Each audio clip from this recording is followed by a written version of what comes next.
2025년 7월 1일부터 스트레스 DSR 3단계가 적용이 됩니다.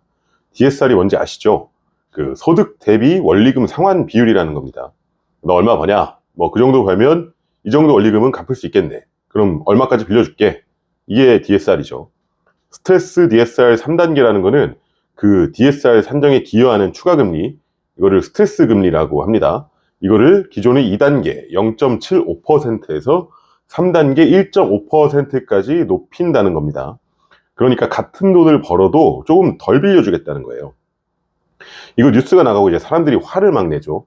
국가가 뭔데 내 대출에 손을 대냐. 나 빌려서 코인도 사고 집도 사고 그래야 되는데 왜 돈 못 빌리게 하냐.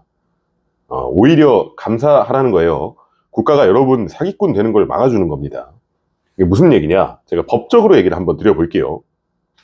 판례번호 대법원 1983년 8월 23일 선고 83도 1048호 판결입니다.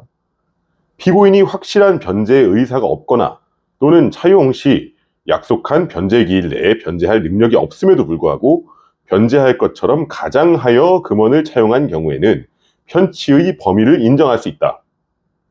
오래된 판결이지만 여전히 아주 널리 원용되고 있는 법리입니다.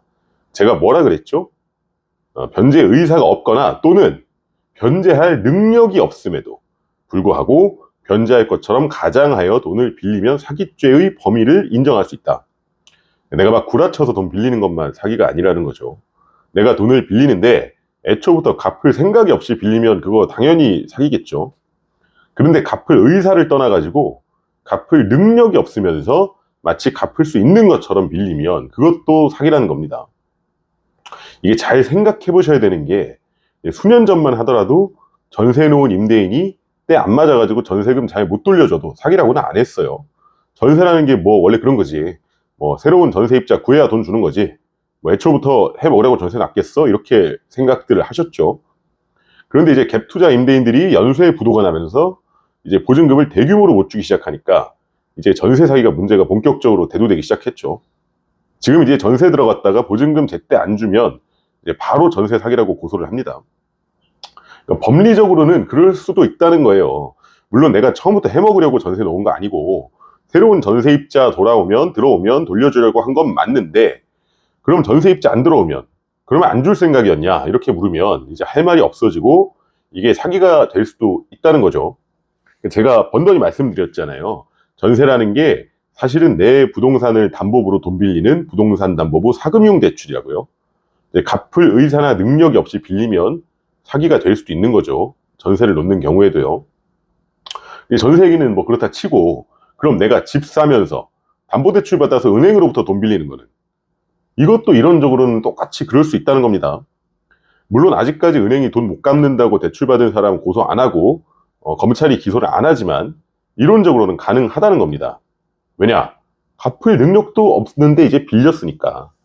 내가 월급 500만 원밖에 안 되는데 10억짜리 부동산을 사면서 예를 들면 7억 원을 빌렸다. 한 달에 이자 한 2, 300씩 내겠죠. 생활비 쓰고 나면 이자는 그렇다 치고 원금을 갚을 수 있습니까? 그런 능력이 되나요? 그런 능력도 안 되는데 왜 빌렸을까요? 생각해 보십시오. 그 내가 35살에 빌렸다고 한번 가정을 해볼게요. 내가 정년까지 30년 남았는데 거기서 남은 이자 내고 남은 돈 전액 다 원금에다 꼬라박는다고 해봐야 지금 원금 갚을 수 있습니까? 못 갚겠죠. 뭐 이제 그런 상황에서 이제 당연히 원금 안 갚아도 부동산 값이 오르겠지. 그러면 팔면서 차익 실현하고 나가면 되잖아. 뭐 이제 그런 생각으로 돈을 빌린 거겠죠. 마치 에이 뭐 전세입자도 새로 구해지겠지. 그럼 전세보증금 돌려주면 되잖아. 이런 거죠. 원래 이제 처맞기 전까지는 누구나 그럴듯한 계획이 있는 겁니다. 그렇게 샀는데 안 오르고 집 안 팔리면요. 사실 은행이 사기죄로 고소하고 검찰이 기소해도 이론상 충분히 혐의가 성립할 수 있습니다. 사례는 없지만요. 그러니까 정부가 스트레스 DSR 3단계 실행하면서 뭐라고 합니까? 가계부채가 너무 많다. 왜 너무 많다고 하겠어요? 감당할 수 있으면 너무 많다고 안 하겠죠.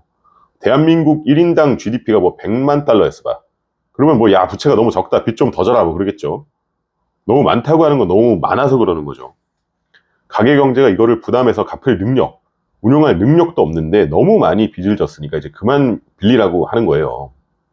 그러니까 오히려 감사해야 된다는 겁니다. 내가 능력에 안 맞는 방만한 빚을 못 지도록 나라가 도와주는 거나 하고, 예, 감사하시는 게 맞습니다. 감사합니다.